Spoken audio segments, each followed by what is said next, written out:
यांनी मंदिर समितीच्या भ्रष्ट कारभाराच्या विरोधात लोटांगण आंदोलन चालू केलेले आहे। यांच्याबद्दल थोडीशी त्यांच्याशी चर्चा करूया। सर, आपलं आंदोलन किती दिवस झालं चालू आहे? आज तब्बल शिवाजी महाराजच्या पुतळ्याजवळ पंढरपूर येथे महाराष्ट्र राज्य जनहित शेतकरी संघटना व ॲडव्होकेट दत्तात्रय खडतरे यांच्या वतीनं गेल्या 17 दिवसापासून आम्ही थंडीत झोपतोय। अक्षरशः सातत्यानं आम्ही पाठपुरावा करतोय। पालकमंत्र्यांना भेटलो, माननीय जिल्हाधिकाऱ्यांना भेटलो, लेखी स्वरूपात निवेदन दिलेले आहेत, पण अद्याप त्याचे कुठलेही 4 ओळीचं आम्हाला लेखी पत्र दिलेलं नाही, दखल घेतलेली नाही।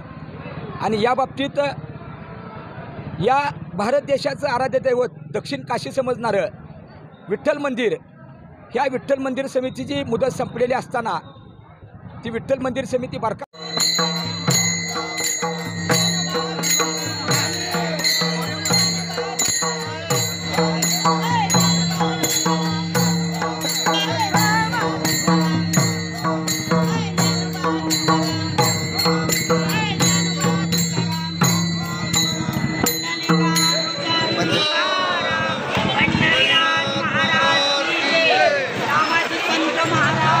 समिती आणि नगरपालिका मुदत संपल्यानंतर जशा बरखास्त केल्या तशीच विठ्ठल मंदिर समिती बरखास्त व्हायला पाहिजे। शासनाचं याकडे लक्ष नाही, परंतु विठ्ठल मंदिर समिती बरखास्त केलेली नाही।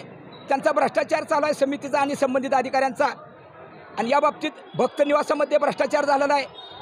मंदिर समितीतलं बनावट सोनं आणि ओरिजिनल सोनं ह्याची चौकशी झाली पाहिजे। या बाबतीत नागपूर अधिवेशनामध्ये लक्षवेधी झालेले आहे, रेकॉर्डला नोंद झालेली आहे, तरी पण अद्याप CIT चौकशी लावलेली नाही, कुठलंही त्याच्यावरती कोणतीही कारवाई झालेली नाही।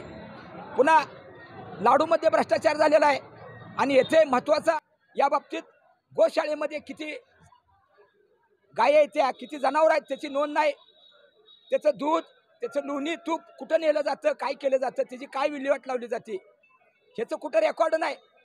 त्यामुळे या चालू असलेल्या अन्यायाला वाचा फोडण्यासाठी महाराष्ट्र राज्य जनहित शेतकरी संघटनेच्या व ॲडव्होकेट दत्तात्रय खडतरे यांच्या आणि माझ्या नेतृत्वाखाली गेल्या 17 दिवसापासून आंदोलन चालू आहे।